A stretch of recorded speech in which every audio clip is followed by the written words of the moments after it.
ஒரு ஜாதகத்தில் ஒரு யோகம் உண்டு, ஏதோ ஒரு யோகம்.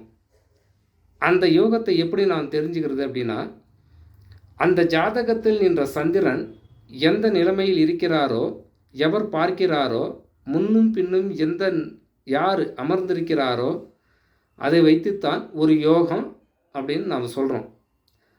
அப்போது அந்த யோகம் அப்படின்னா எல்லாமே சுபத்தன்மை பெறுதா, அந்த ஜாதகனுக்கு நன்மை செய்கிறதா அப்படின்னு பார்த்தீங்கன்னா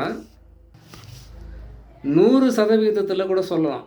எந்த யோகமும் வேலை செய்யாது அப்படின்னு சொல்லலாம். ஆனால் இருந்தாலும் அது என்ன யோகம் அப்படின்னு தெரிஞ்சுக்கணும் இல்லையா? அப்போது சுனபா யோகம் என்பது என்ன அப்படின்னா, சந்திரனுக்கு 2இல் சூரியனை தவிர மற்ற கிரகங்கள் இருப்பது.